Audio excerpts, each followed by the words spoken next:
National Poetry Month. And the National Beat Poetry Foundation is going to have readings every Saturday in April. The 3rd, the 10th, the 17th, and the 24th. And if you're wondering where National Poetry Month came from, it was created by the American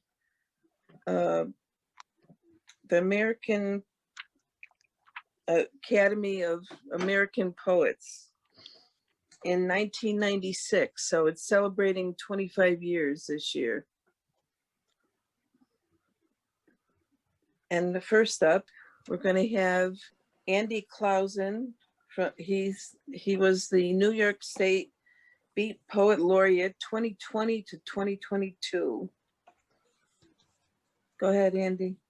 Okay, V, I want to sing that this is about 8 months old, that this narcissistic clown could put the world in such apocalyptic danger, misery, and tyranny is indictment of many USA people, selfish, diseducated. They let it happen. Yes, you heard right. You let it happen. I want to pen, awed and adoring the magnificence of the intricate rock formations of windswept Wyoming, the wonderful benevolence of the golden beaches of the Golden State, the diverse shades of green of state New York, the magisterial, austere aspen mountains of Colorado. I want to spy a puma and live to write about it. The electric ferns of the Oregon Cascades, the intoxicating rhythms of every major city's Harlem, like Whitman, like Lorca, like Senghor, like Springsteen, like David Henderson and Lou Reed, like Sapphire. I want to praise New York's promise and energy. I want to extol non-polluting fuel and organic agriculture. I want to sing America the Beautiful without my face and torso turning into a sobbing mess. I want to sing and tap the bongos to This Land Is Your Land. I want to have immense fun like the Beat Generation. I shudder what Alan, Gregory, Ray, Janine, Lenore, Diane, Bob, Lerner, Jack would feel alive this moment. Yes, the promise of America is being killed, and fast. How could you allow this work-avoiding club, gang, cult of Fauntleroy, pansy-ass, wimpy, yet heartless bullies to become an institution? I mean, look at Mnuchin, McConnell, and Humpty Dumpty POTUS. Miller, Stone, Sanders, the preacher's daughter, Pompous, Pompeo, and the bimbos. These are our torchbearers? These that commit to the committers of senseless murder, that beat innocent people and advocate it, the roided up police that become judge and jury, that administer major punishment for minor crimes, that lets all the blockheads, frustrated coitus explode with the dead orgasm of undeserved hatred, from fist to lethal weapon. This is how they get off. We are not a nation. We are a place. The young philosopher, Nat'l. And now I'm going to read from my book, which is about poets, Beat, The Latter Days of the Beat Generation, a First-Hand Account. And this is going to be about Gregory Corso, and let's make sure we have the right thing here. He's all through the book, and I'll be skipping a little bit. And okay. Back in 1978, Gregory and his son Max are living with me and Linda and our 3 kids in Oakland in a lucky $300 rent spacious house on a Lake Merritt Hill. Alan shows up with Neely Tchaikovsky. Alan's been to an LSD convention at UCSC. He dropped. He and Gregory get into an argument. I figure it was about money. Gregory gets challenging. Alan stands up shaking and loudly states, "I'm not afraid of you." And Gregory says, "I can't hit a man who's on acid." Gregory could be merciless with other poets. H.D. Moe, David Moe, was a poetry activist, running readings, popping up all over California, delivering his neo-constructive verse. He had a book called Plug in the Electric Dictionary. It seemed to me to be random imagery, unfamiliar syntax, and concept leaping. Many critics and Moe fans saw genius in the subconscious, unconscious, hyperconscious, odd and rare juxtapositions of spontaneity of it, an avant-garde Argonaut heard in the interior subtext seeds of a hyper-context lexicon. Poetry of the highest order. In the 70s, he had a newspaper called Love Lights. He'd sell it in the newspaper coin machines next to the SF Chronicle, the Oakland Tribune, Bay Guardian, East Bay Express, Penny Saver, and the omnipresent porno, hot date, newsprint, periodicals, the internet has largely replaced. Well, Love Lights always had nudity and sexuality on the cover. Folded in half through the news box window, one could see only the nakedness and the Love Lights masthead.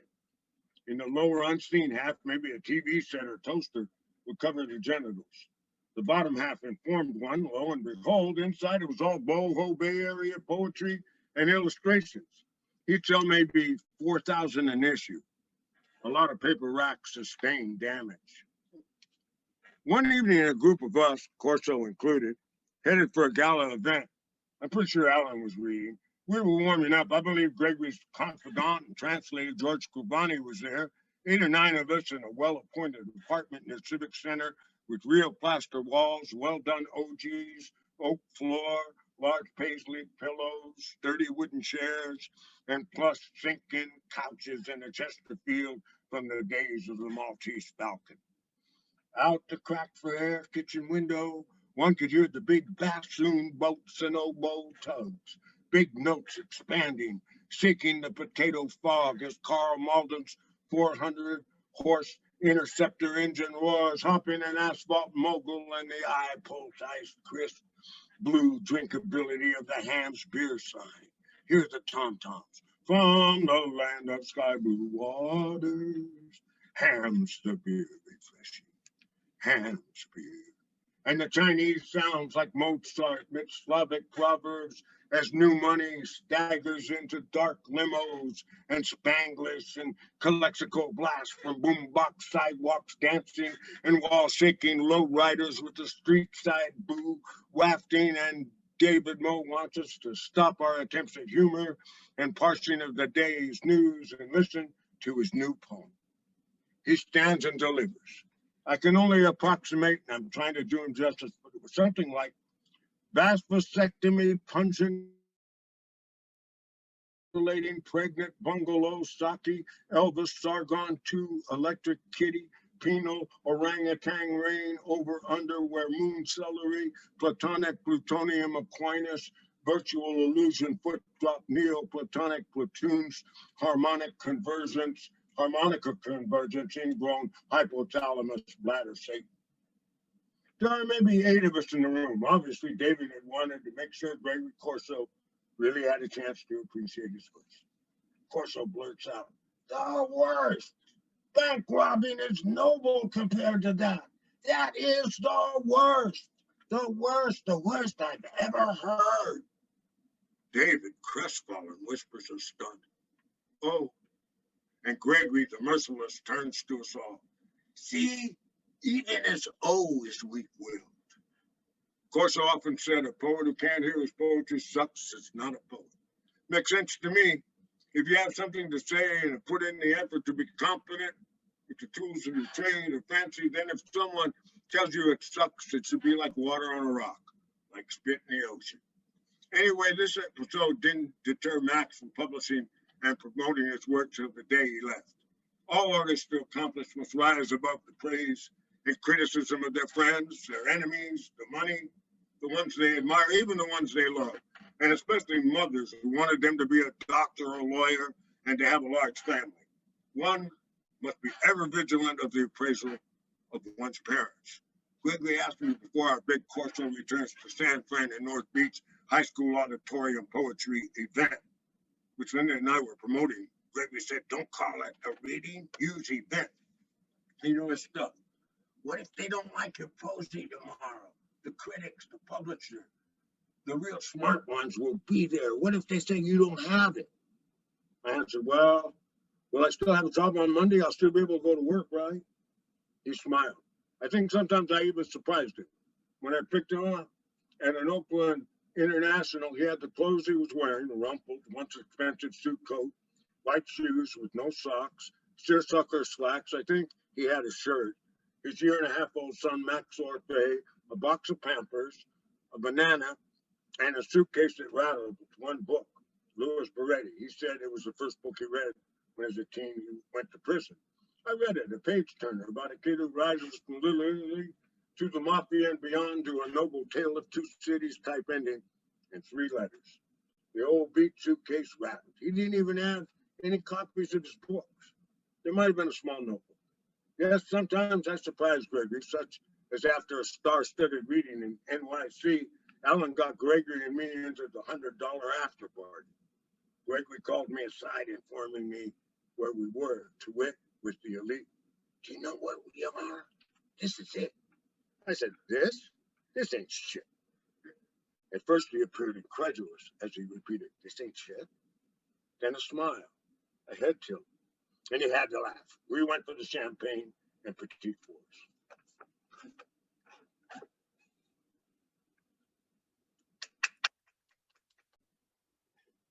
Funny story, right? Yeah, that was good.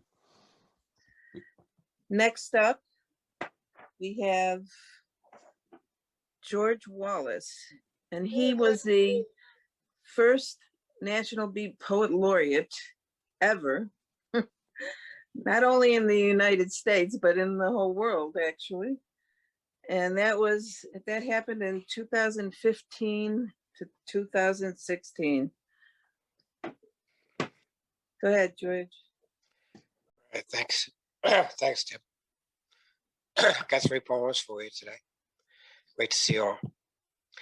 Hauling Coal in Paradise.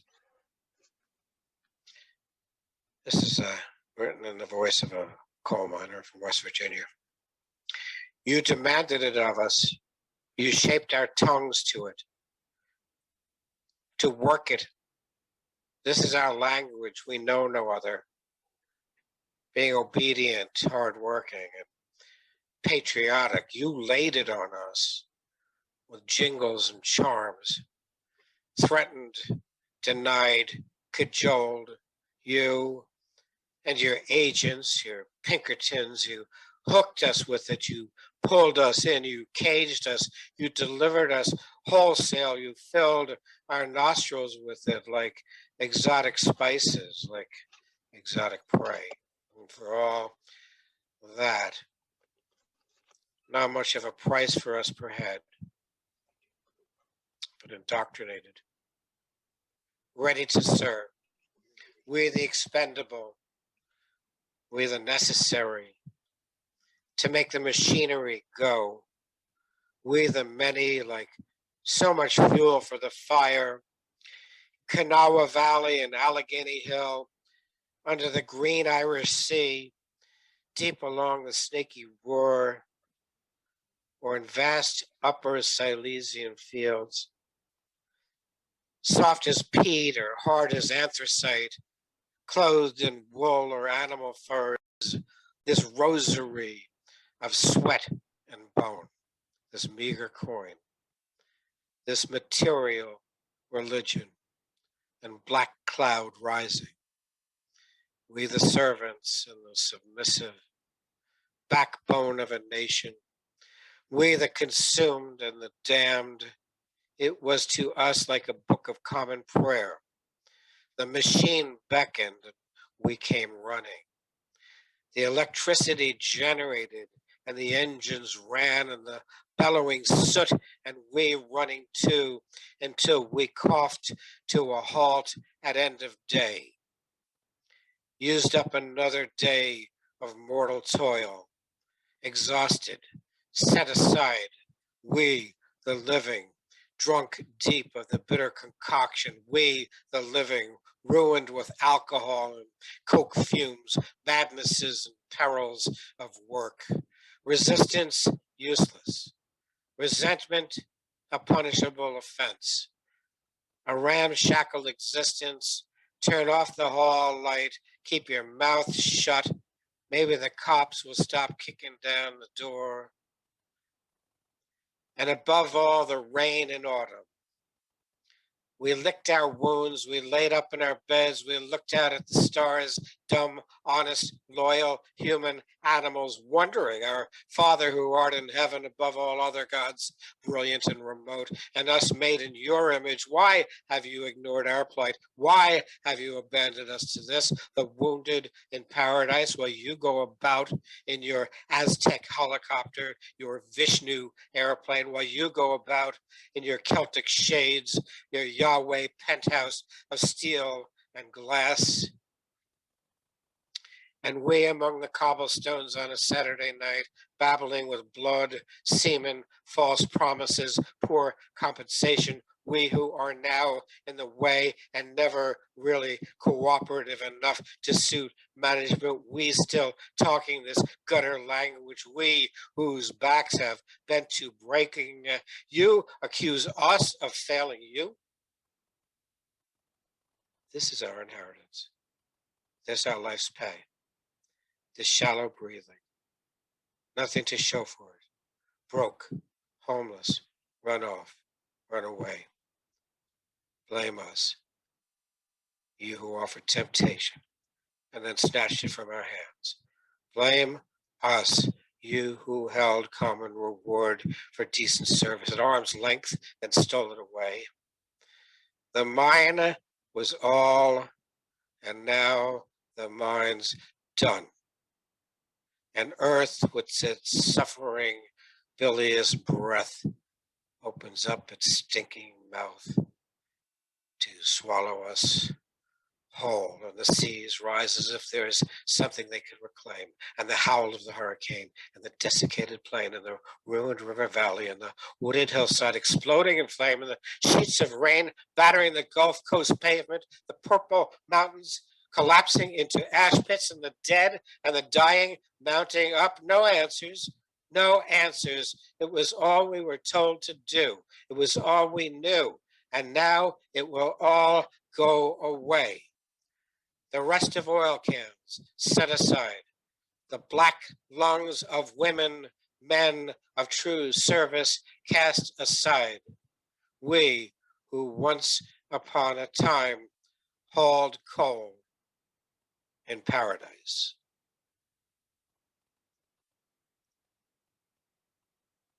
I guess I have time for one more poem after. Thank you, George. That was great. Do we have one more? Yeah. 10 minutes? You have. Yeah. Thanks. That was a good poem to end on, but I started. Yes, please continue. I'll give you one more. Why are the refugee children smiling? Why are the refugee children smiling?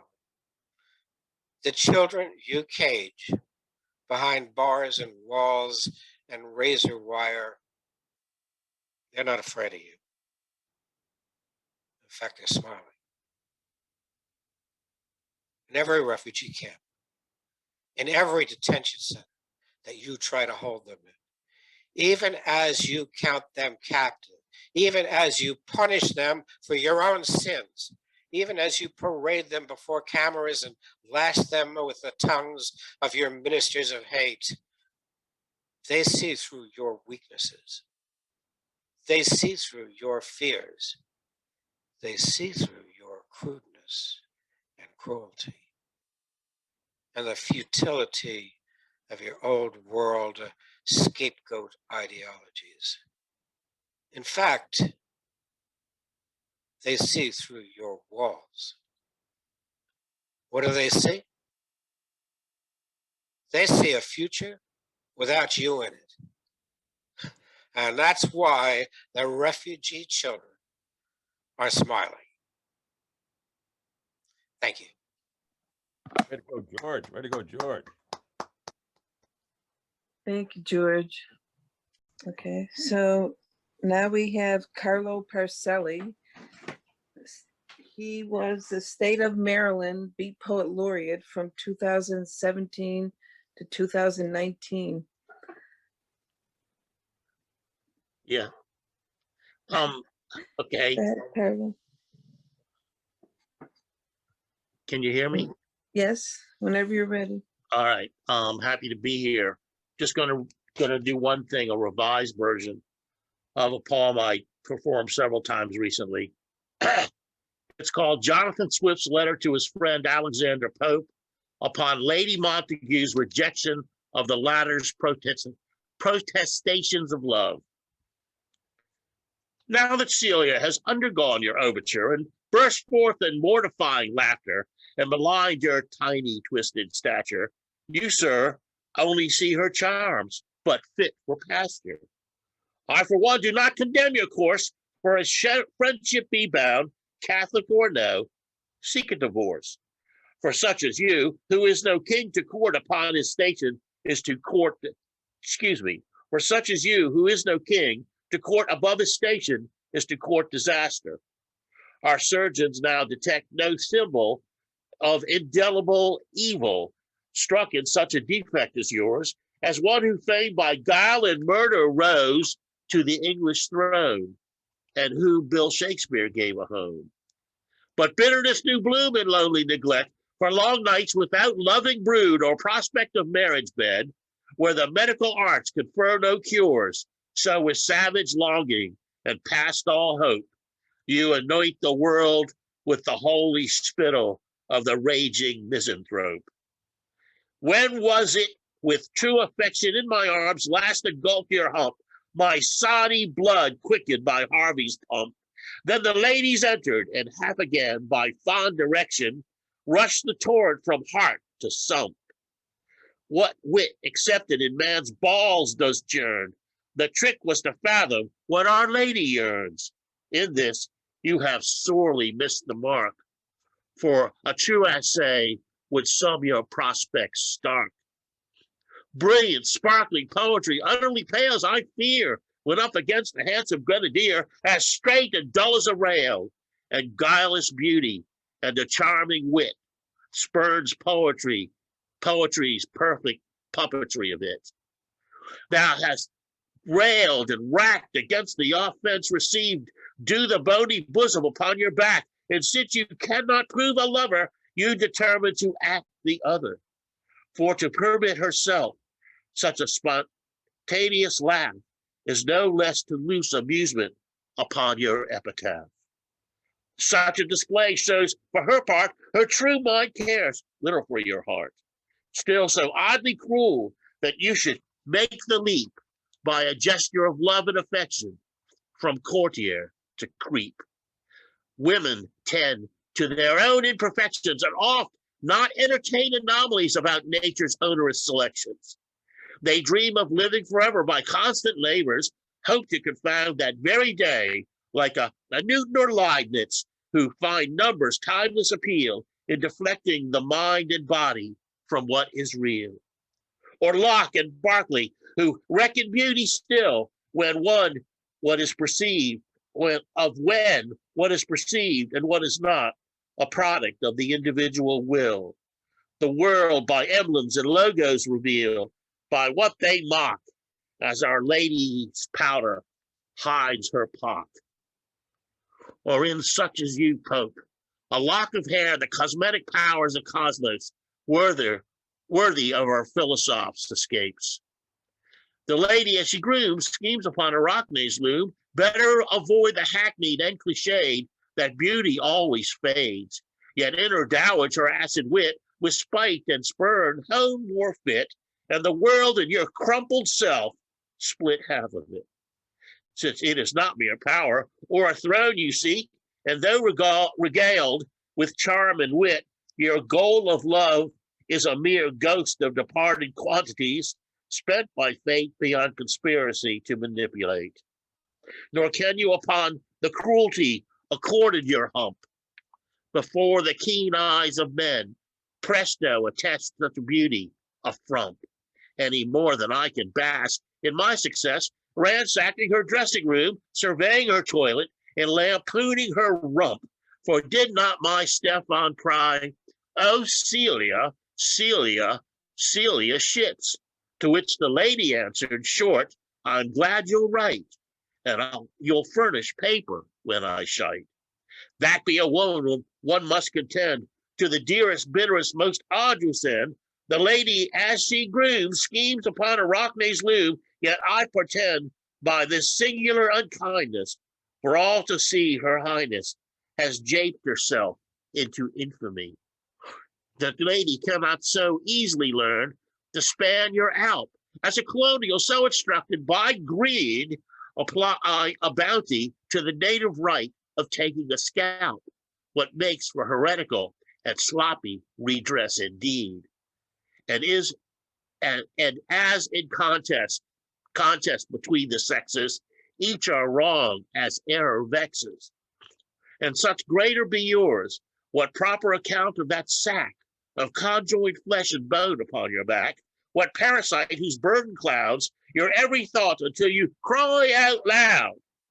Trial you never saw that nature in evil wrought, and bent your grace upon the night, that your great soul be denied the light. Not beauty in the flesh you must find, nor its delight, but desire the beauty of your mind, and not your soul by your body be made recondite.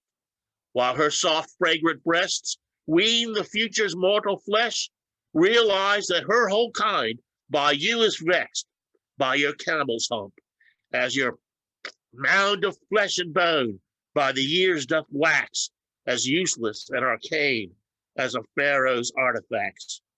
In time her breast will sag, and her lover's countenance her a nag. Her gas will foul, and the knickers cease to be a dandy's rag. But you can write, and leave behind, and if not your eyes or your smile, bits of your wit and mind, cruel and biting, and turn and pale the world upon your pen, as your savage heart be resigned. Love the way a bellows loves the air, or our works be our progeny, and of greater passions flare, forging the liberty that makes the colonies froth, churns an age, and boils the royals' wrath. As cruel as Lady Montague be, BC in Dublin or London's eyes, reckoned as cruel as me, and dearest of all comrades, no, Alexander, in my own bitter and grotesque way, though not fair or fey, I do, dear fellow, love thee. That's it. Thank you, Carlo. Next up is Carlos ready yet? Yes. Okay. We have Hello, Carlos. how's everybody? Carlos Raul Dufflar from Yes, New York. I'm here. He's the New York City Beat Poet Laureate 2020 to 2022. Thank you. The daybreak opens a new morning. Birds are singing. Spring is around the corner. The moon has come back. Are we prepared to dance a bebop rhythm? Clifford Brown blew a beautiful joy spring, the time of the season. We will see the light shine, sitting in the island of Metatop, drinking a café con leche. And all the past poets who have become ancestors as I celebrate World Poetry Month, Poetry Day, and now April Poetry Month. We honor the old horizon that life was worthwhile. And today, beneath the pouring sun, it is cool to label my verses. And the souls that have died and the newborn that have rise from the plague of today, from the earth we will rise, and the given time we will return. For my voice as a poet laureate, for everyone and our family, I salute you and a sun dance. Thank you.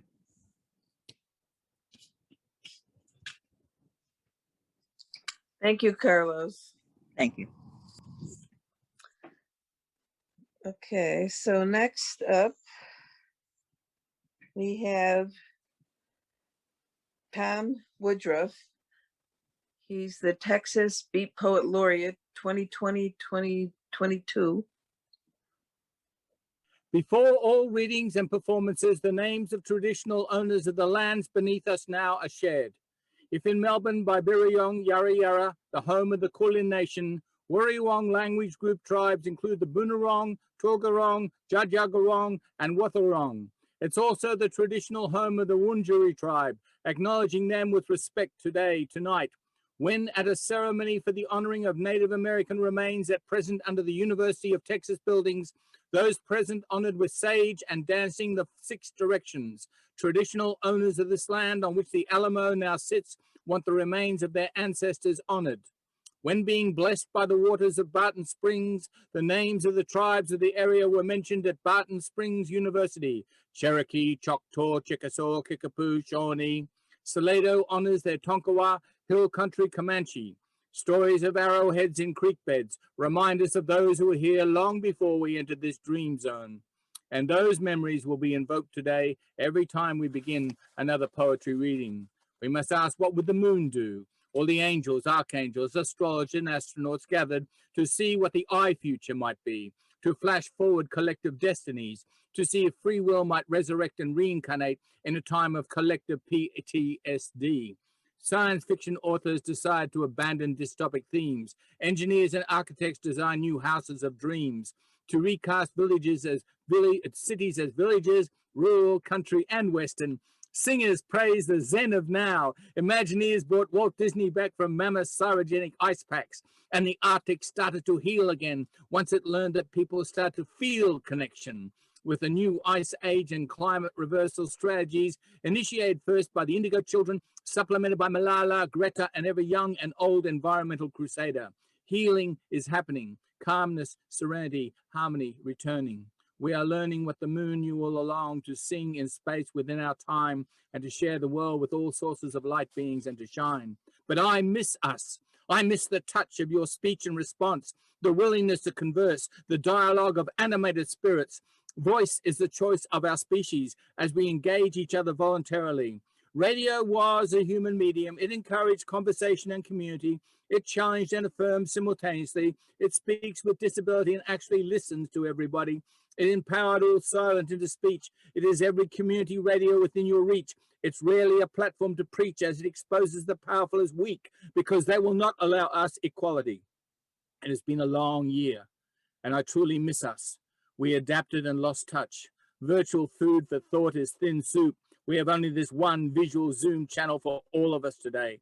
I need you to return, strong and bright as spring sunshine. I need to learn again how conversation sharing amplifies everyone and everything. So let's begin again. Put our hands into the good earth. Seed, nurture, and watch plants germinate. Join with water in the birth of green wonder. Sit in the heat of the sun and let time pass. Trust that the 3 sisters will twine and rise again. Learn again the changes in soil and seasons. Watch one's world through the filter of rising green life.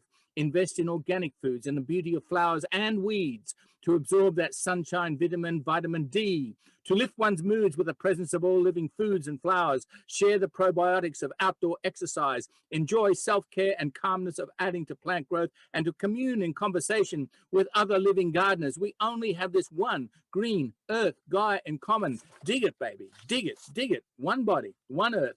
Doctors for every limb, divided expertise, one moment, one thought, one feeling at a time. Lot's wife looking backwards turns to salt. Niobe weeps, disconsolate. Every movement you make a meditation. Every feeling you harbor a choice. Give a home to your anger, it will burn you. Give homeless water, they will live with you. Air is neutral, but does not like cars, factories, weapons. Air wants to live like water as it flows, moves on, circulates in currents. We breathe her in unaware. Earth before and after our footprints leave our bodies. We are tenants here as she remains. Ashes and bones join Earth Day, which is every day. Our homeless back to earth green over gray. Our rich in gold and clay. Rather live among the trees than boxed in plastic toxic cities. You may choose a desert to love within, seeking out the dancing, flying, living. Earth is a body of accumulated wisdom, trying to learn again. Sand, stone, silence, distance, dreaming. Take away all this visual. Leave our bird cry. Detect movement, snake, lizard. That which moves in heat is seeking nourishment. Here is where all religions are born, and their homeopathic antidote. Avatar, where all nature is conscious, and those attuned see and feel this luminescence. We know trees are conscious, their roots love touching. We know water is conscious, waterfalls, rainforests. We know that flora and fauna are conscious. Our intrusion into their connection is largely unconscious. It is good you are returned from spirit world. So much to see and feel and understand. Welcome home in silence, in solitude and self-knowledge. But I cannot find silence. Even deserts with their million stars, sounds of aircraft high above and satellites, even in pulsing womb, heartbeats, pulse, silence.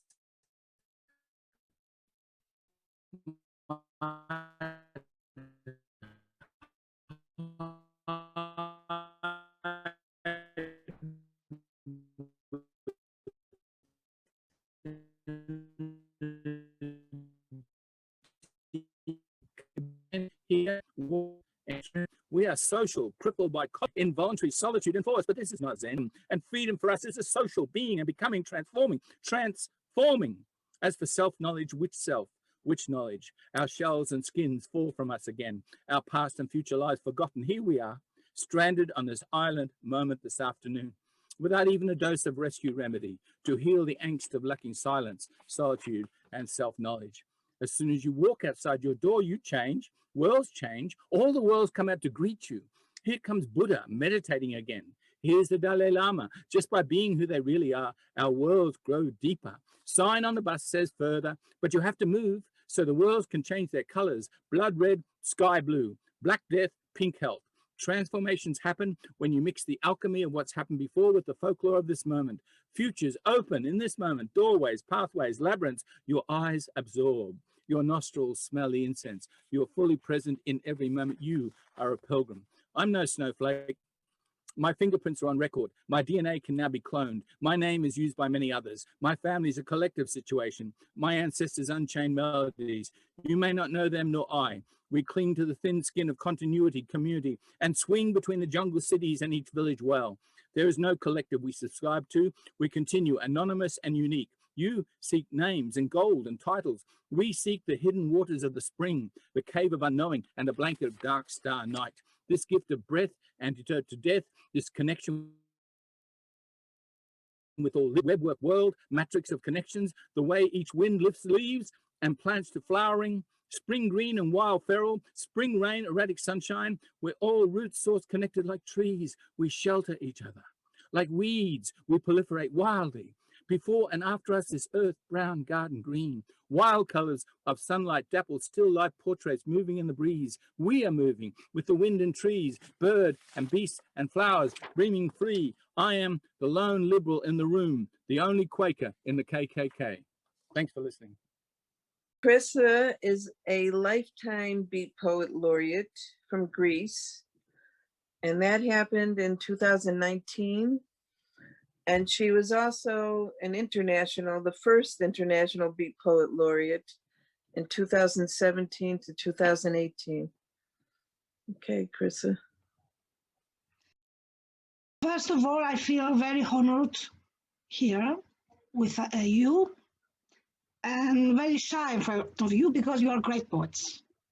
Thank you, Thom. Thank you, George. Thank you, Carlo, Carlos, etc. Mr. Andy Clausen. The path. See, I'm waiting for you. This is not a forest, neither a garden. This is my soul, my ageless, refreshing, but wholly accessible soul. I have prepared coffee for you, a book of poems, a sweater for the afternoon, and a hand to hold in the evening.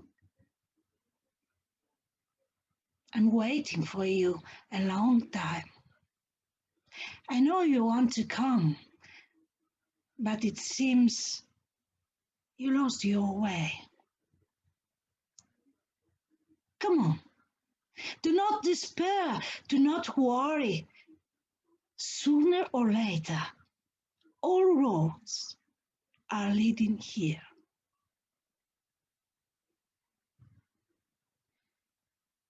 Nobody deserves grief. So then, I looked within me and I saw a kid at the corner who everyone saw. They all were caressing it except me. I turned my hand to touch it. It cowers.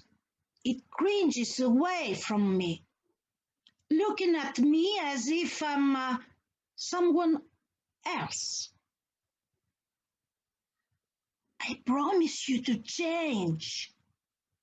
I promise not to leave you alone. I promise not to ignore you. I promise not to kill you. She smiles shyly, and her insightful gaze, which pierces the surface and sees the chains beneath my jewels. Lower your eyes, I scream. I can still be you.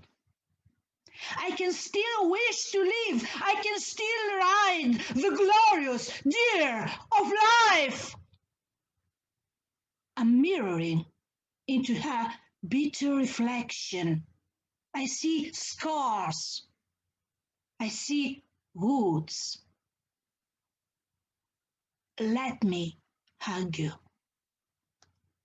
I need you. Forgive me.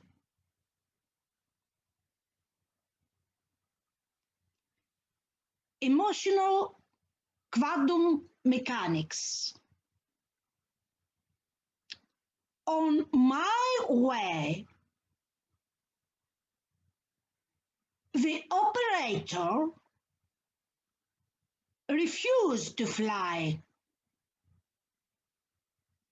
It was meant the producer to wear his wings. I'm standing in the middle,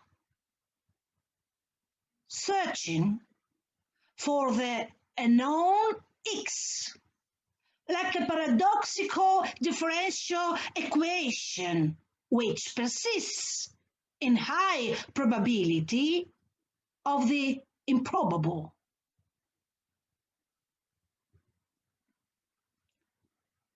And the last one for spring, if I may. Can I have one more poem?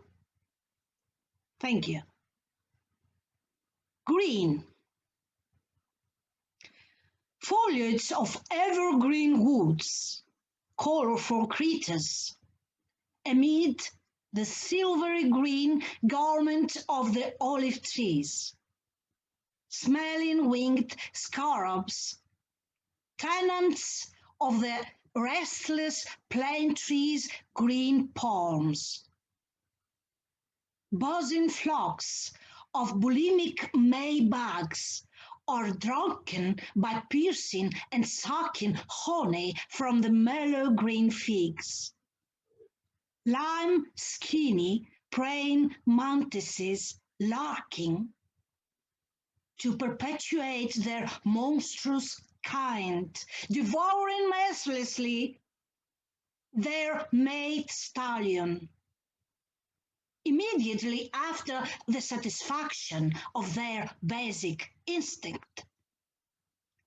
Green apples on the tree of knowledge in paradise, hovering enticingly, promising to uncover the mysteries which scaly, dark green, venomous snakes hissed in the ear of the wind.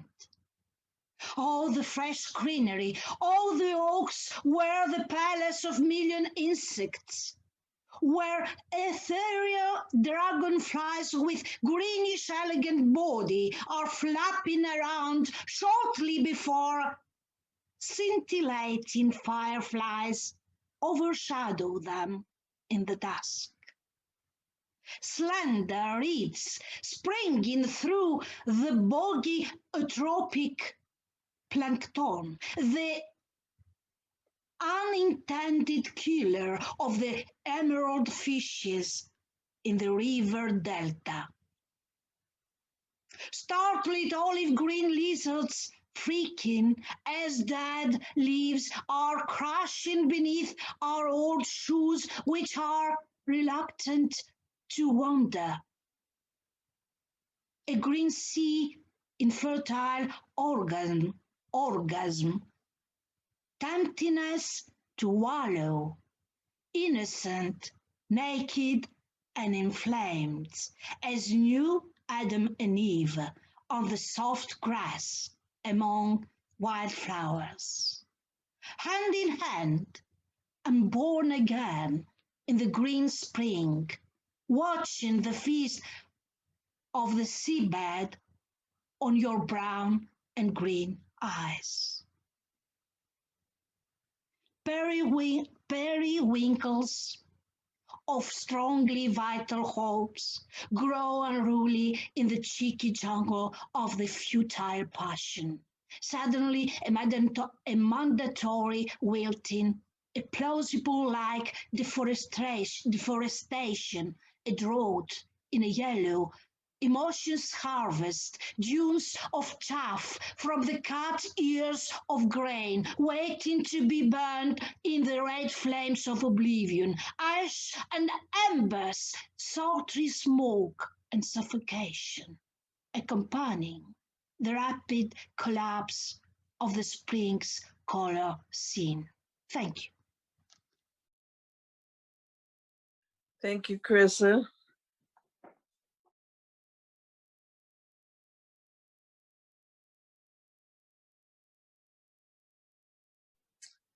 Next, we have Baba and Ngoma Hill, State of New York Beat Poet Laureate 2017 to 2019. How y'all doing? I'm really honored to be a part of this endeavor, and greetings to everybody.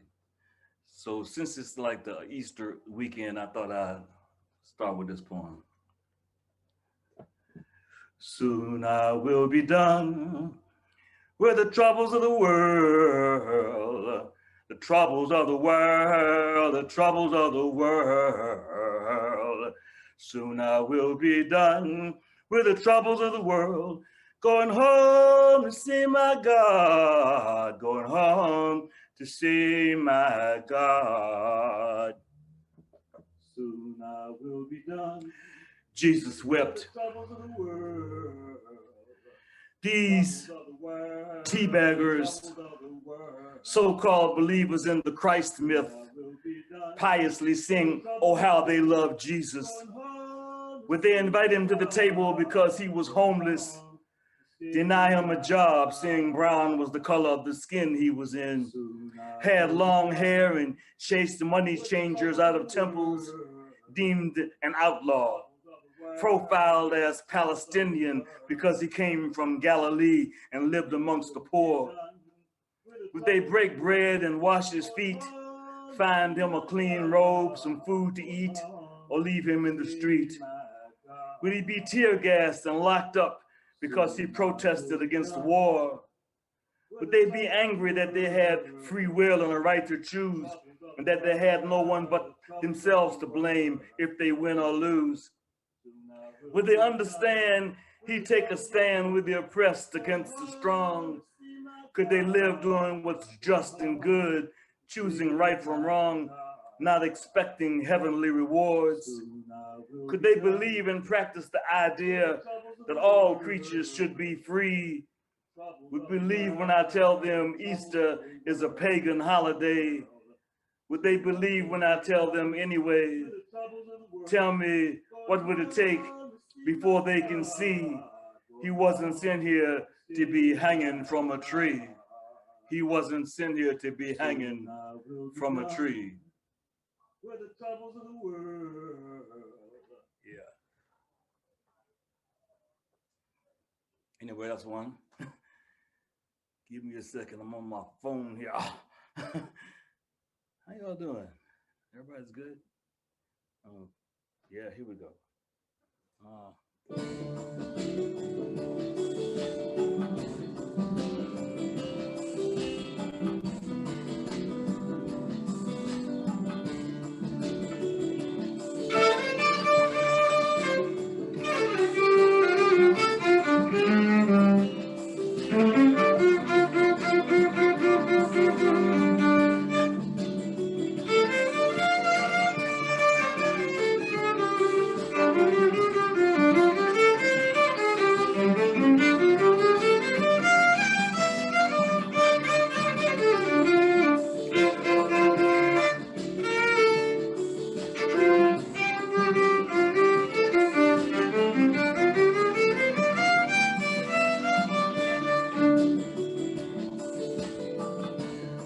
A tip to the pretty young waitress behind the bar.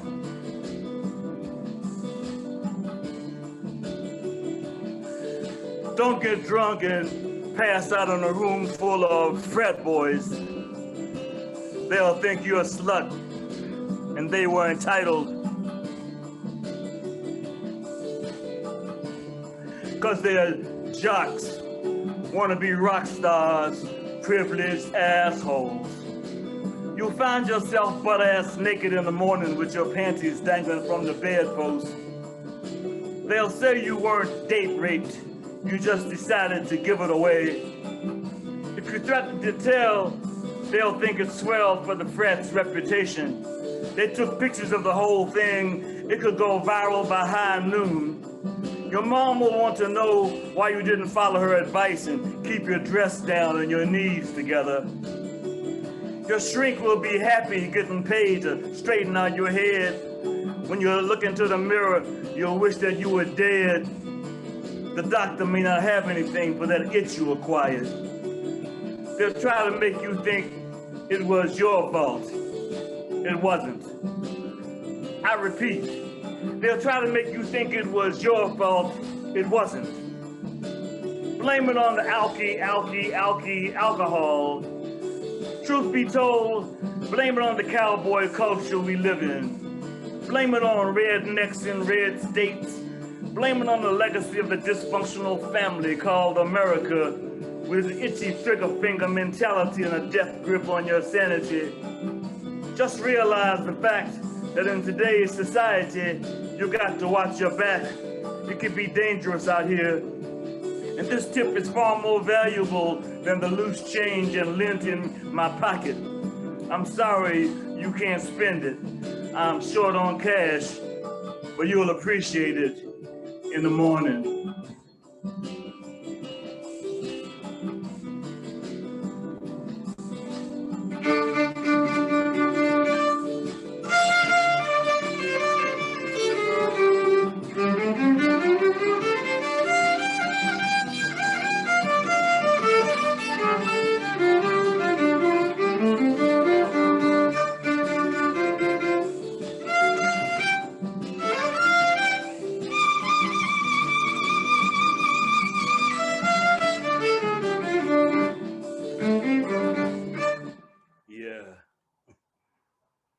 That's me for today.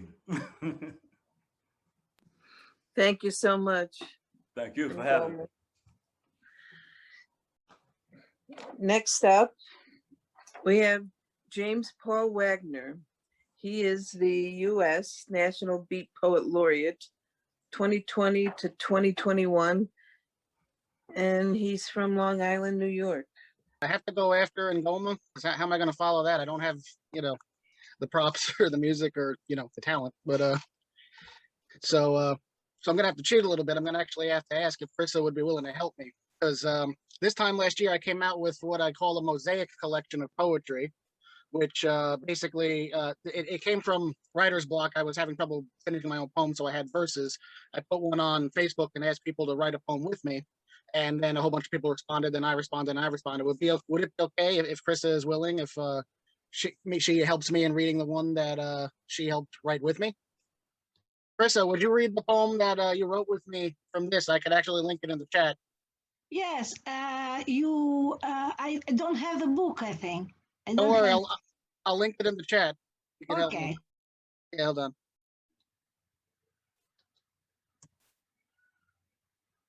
Okay, you're the invented one, so I'll read the verse that I wrote, and then you read the one that you wrote, because it's Okay. yeah, I wrote this book with 35 other poets, so, and I have one here who's a fellow laureate, so I figured why not make use of it, if that's cool. So, 1,000 dreams and desires, never written down, never spoken aloud, fleeting, floating like a passing breeze. I love you, my wind, my turmoil, my cyclotic despair. I'm passionate about the illusions you inspire in my soul. And with no mind, I trust you. No, you say this. This is yours. And with no mind, I trust you, letting your gust pull me up and take me where your subtle will desires. Oh, my wind, intruding into every part of me, every option of my reality, every deserted little entrance of my body. Keep me uneasy, keep me turbulent, keep me flying with your strong wings. Thank you, Chryssa, for helping me out with that Thank one. you. This was on the chat. It's all good. And You know what? as a comment, in fact. Okay, so now I'll just read a couple of mine. But yeah, that was a mosaic collection. Wrote it with other people. I always love the results. And also, thank you, Debbie, for having me here today. Thank you, everybody. It's an honor. Blown away by the readings I heard so far. So count me. I could never be president. Too much responsibility, too much commitment. I don't know how to get on a ballot, how to run, how to raise money. I have no platform to work with and no way to get there. Count me out. I could never run a business. Too many working pieces, too much uncertainty. I don't know how to do the books. I don't know how to pay the taxes, how to market, advertise, get the customers. I have no following, no base to work with. Count me out. I could never drive a car. Too much to learn. I don't know the rules of the road. I don't know how to pass the driving test. Too many other cars out there. Too much uncertainty. Count me out. I could never tie my shoe. It just makes no sense to me. So many loop-de-loops. I have no experience going under and over. I get too confused. Count me out. I could never be born. There's just too much uncertainty. I don't know what to do, how to do it, who my family will be. There's so many other people out there who are older and better than me. I better just stay here. Count me out.